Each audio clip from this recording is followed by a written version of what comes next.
An Encounter with God by Reverend Dr. Victor George. Acts 22:15.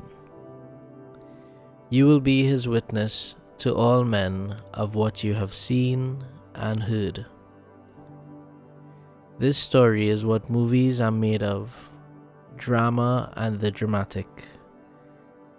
From murderer to missionary. From knockdown to great church starter. From Saul, the demanding one, to Paul, meaning small. Paul's conversion was real.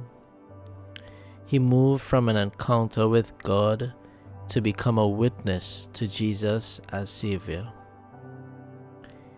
Even though Paul's conversion is not normal for all of us, by which to measure our experience, some common threads are apparent between Paul's encounter with God and ours. Firstly, Paul was confronted by God.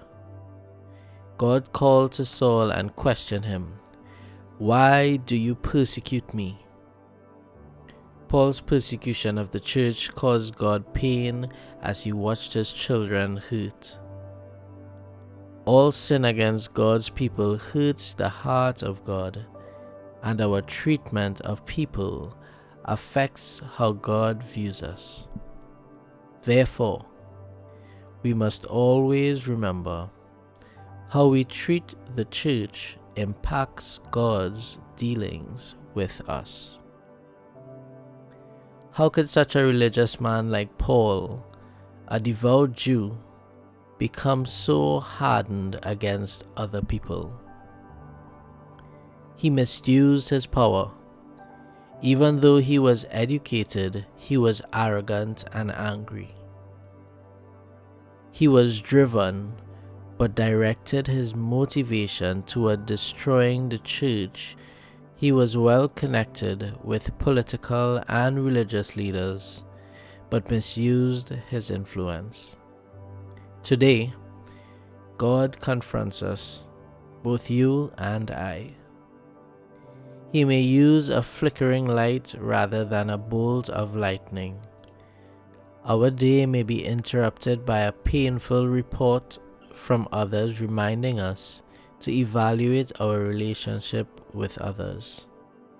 God might use circumstances such as health or economic issues to jar us to attention.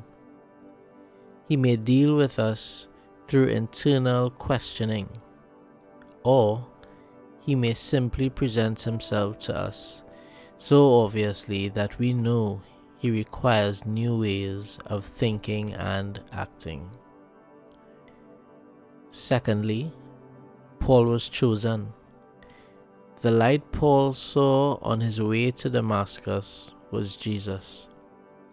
Today, we too see this light through the spiritual insights God reveals to us.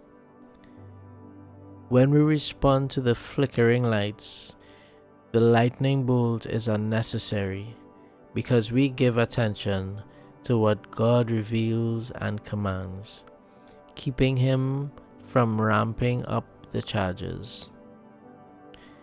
Just as his voice spoke to Paul and he had faith and obeyed, when his voice speaks to us, we too must have faith and be obedient, understanding that God has chosen us as his witnesses to all those around us.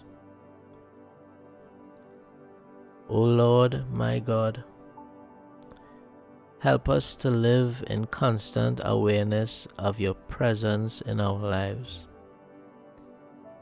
so that our answer to you will always be yes. Like Paul, we will be faithful witnesses of Christ.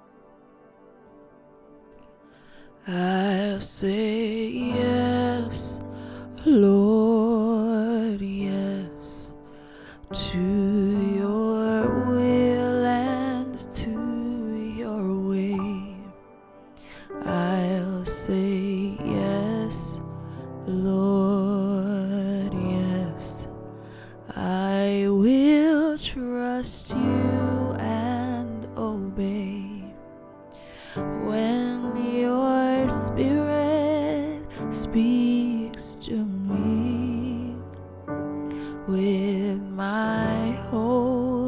Lord, I'll agree.